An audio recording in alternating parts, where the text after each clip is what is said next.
Africa Prime, brought to you by Jameson's Select Reserve. Good evening and welcome to this edition of Africa Prime. I'm Godfrey Mutizwa. Tonight, we've got a special guest and I'll tell you how special she is. Let me tell you, she was part of the class of 76, the girls and boys who took to the streets and protested against apartheid in 1976. She's also the chairman of 4 companies. Let me just quickly run through them. They include Kalahari Resources, in which Mittal International, in other words, the one that's owned by Mr. Mittal himself, has a stake. She's also chairman of the Women's Development Bank Investment Holdings. She's chairman of Pinnacle Technology Holdings, listed on the JSE. And in addition to that, she holds directorships in more than 5 companies. She's a trustee, she's a grandmother, she's a mother. Daphne, where do I begin? Let's begin at the point where accidentally, you're the accidental miner, you were telling me, accidentally you got into mining. How was that? I think I was invited to actually help start a mining company by Nkosi, who's the CEO of Exxaro. And why I was brought in was to try and put together the structure that will bid for the 4 collieries that Anglo and BHP together were selling to a BE company at that point in time. I think it was in 1999. Right. You didn't want to become a miner? No. I actually went into the mining sector by accident. So why didn't you say no? I didn't say no because I enjoyed the fact that I was going to structure a company that will end up benefiting women, benefiting young people, and benefiting communities at that point in time, yeah. Right. And at that time it made sense. Now, why were you helping women and youths anyway? I've always wanted to work with women. I've always worked with women. In 1985, I started the National Movement of Rural Women. It was a movement of women to fight against forced removals into homelands. And as a result of that, we looked at the minority status of African women under customary law. Right. And therefore, I felt that it was actually very unfair and wanted to do the best that we can to actually assist rural women. Rural women in particular, because my mother was a rural woman that ended up in Johannesburg with a standard 3 education. I saw how she was abused and so on. So I really wanted to contribute to change. Right. So accidentally in 1999, you became a miner because you were asked to lead this disparate group that included women and youth, etc., to participate in this Black Economic Empowerment project. So how has the journey been? The journey has been fraught with booby traps and limpet mines. Oh. I'll start first with the... Limpet mines, you said? Limpet mines. I'm very limpet mines because, you know, I'm class of 76 and therefore limpet mines and petrol bombs. That's exactly. Yeah. But in terms of the company in 1999, today that company is called Exxaro. If you look at the structure of Exxaro and just the thinking that went into Exxaro, recently SIPO was announcing the fact that the workers were actually going to get so much money as part of the Kumba. We remember the story, we reported it very well. Exactly. So you can actually see that I'm part of almost like a winning team way back then that started. The journey of Exxaro did not start in 2006, it started in 1999-2000. Right. So where did Kalahari Resources come in? Where does Kalahari come in here? Kalahari Resources came in as a result of me feeling that within the ASC's structure at that time, I did not have enough muscle to bring more women. It was still men in mining. Right. And therefore, I did not have the capacity to bring a lot of women. And it was started as almost like your protest project. Against the Black economic structure that favored men. That favored men.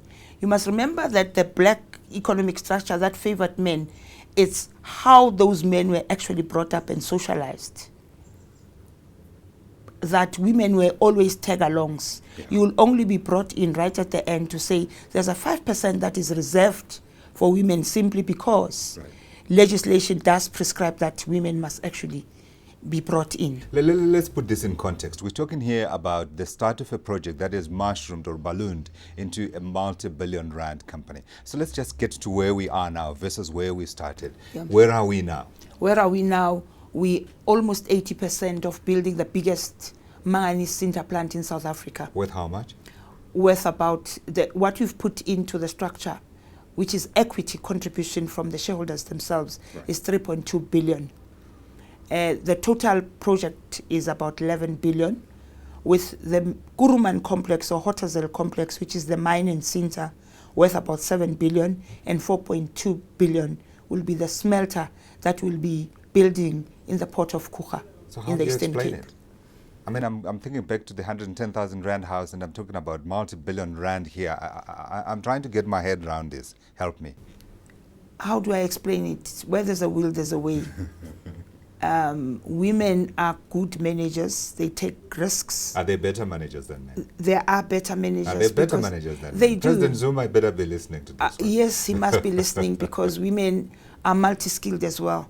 We actually manage the men in our homes, the children in our homes, the boys, I'm trying to mind my wife. and everyone else. So we are good managers. And I think for us, once as a woman, you're thinking about your children and future generations, it pushes you to do much more than where other people have gone. Yeah. And therefore, for me, I had hopes and aspirations of actually changing the landscape in the mining sector from white African and male-dominated to black women participating in those sectors. And I said, if I don't lead, who else will? People need role models. If Daphney can do it, Right. and so many other women and young women can do it. What did it take you? What was it? You said you spoke about a will, but it was more than that. Because you can have the strongest will in the world, but if you don't have the wherewithal and the supporting environment, you will struggle. In our environment now, are you finding that that environment is now beginning to understand women as strong as yourself? It takes tenacity, it takes commitment, it takes focus, it takes what you put in must be what you get out. Sure. It takes you to be almost a superwoman. It takes you to say, I want to perfect everything that has been done. It takes you to believe that whatever I do, I have to do it 10 times more than the other people have done it and perfect it. Which therefore means you are a mother, you are a grandmother, you are a superwoman, you are a businesswoman. Sacrifices in terms of your own situation, because you are also a wife as well. Sure.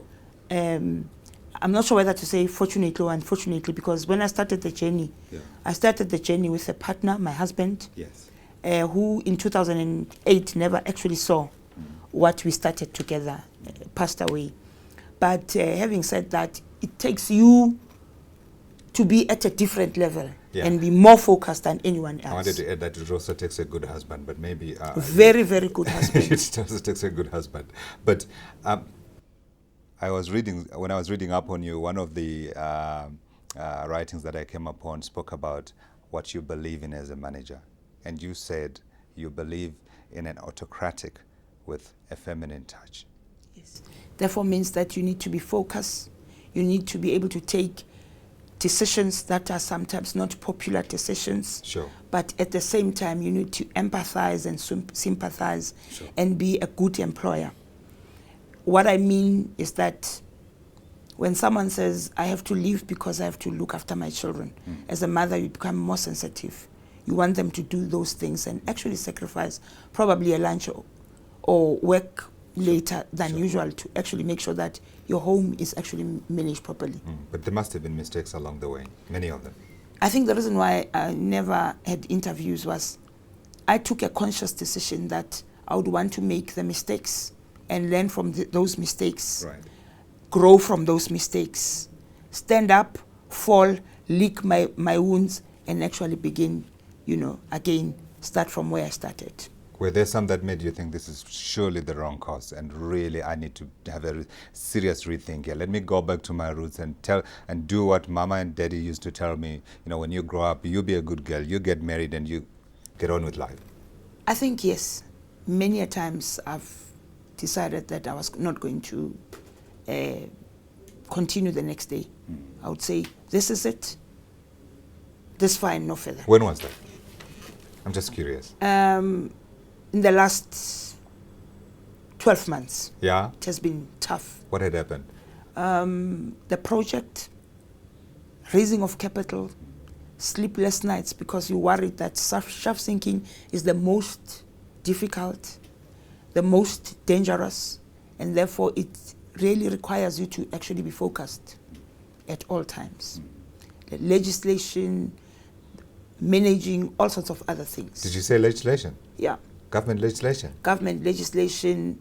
You don't sleep because you're worried that if an accident happens, there will be a Section 54 on you, a standing time, you don't have the money, the deep pockets that your competitors have. Yeah. So what pulled you through? The willpower. Yeah. The fact that I want to rewrite history and make sure that women are actually taken seriously in the mining sector. Yeah. Are you getting that sense that women are beginning to be taken seriously within the mining sector, number one? Number two, are you also getting the sense that women themselves are beginning to stand up?